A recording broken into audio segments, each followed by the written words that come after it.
Good day, everyone. We are the Group 4, and we are here to present to you our game title, which is The Harvest Harmony with Lara. So, my name is Enric Rowan Dakot, and my team members is Buraga Dalanyasha, Binaday Arnolson M, and Mihia Maria Risa. So, as you can see, Mr. Binada is sharing her screen to show to you the 70% game development. So, what is Harvest Harmony with Lara? Harvest Harmony with Lara, it is an immersed, dynamic, and interactive world in this captivating virtual frame farming game.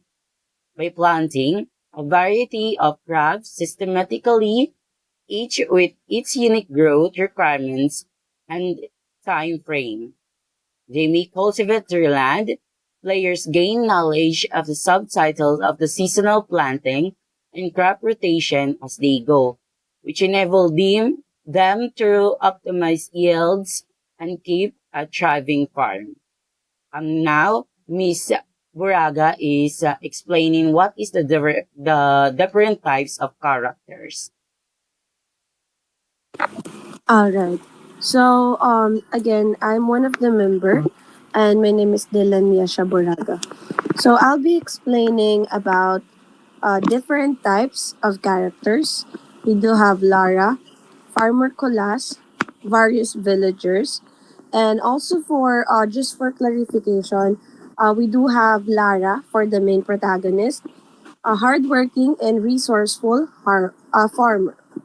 We do have Mayor Sandra Santos, a friendly village elder who provides quests and guidance. And of course, we do have Farmer Colas or Mang Colas, a seasoned farmer who offers advice and sells supplies. We do have Shopkeeper Joy, who is running the local market where Lara sells her produce. We do have various villagers, non-player characters or NPCs who provide quests or interact with Lara in the village.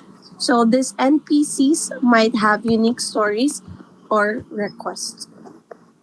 So for the game level, here are Mr. Binaday to explain.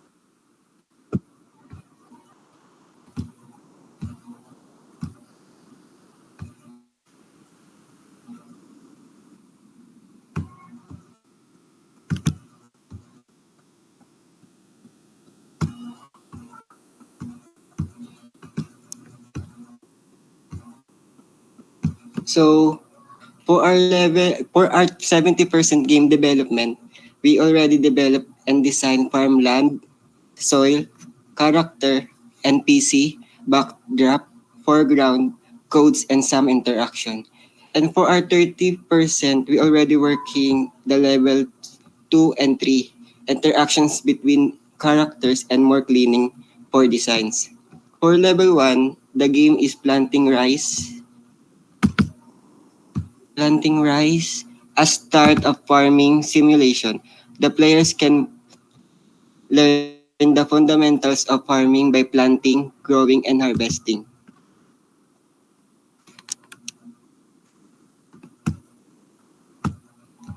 And for our level 2, the game unlocks the ability to plant carrots. The struggle of managing seasonal changes in harvesting can create engaging gameplay, encouraging players to think strategically about their choices. Once harvested, you can sell your root crops at the market or use them for additional bonuses for higher profits. For level 3, as you progress in the game, it unlocks the animals like pigs and chickens. To expand your virtual farm, animals can be purchased from the in-game market, which are essential for crafting and completing orders. So for the other information for our game, Miss Mejia, the floor is yours.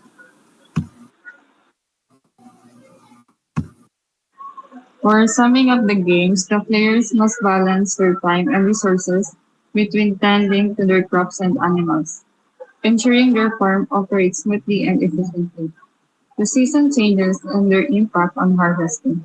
This kind of gameplay element can add depth and strategy to the game, especially in farming or resource management. All things considered, this game provides a complex experience that blends social cooperation, strategic planning, and agricultural management, making it accessible to the broad spectrum of players who value community and the fulfillment that comes from creating something wholly owned. So that's all that's the end of our presentation, and I hope all of you enjoy our game. Of course, it's not 100% from now, but we're working the other 30%. So I hope the you gain knowledge about our game. That's all. Thank you.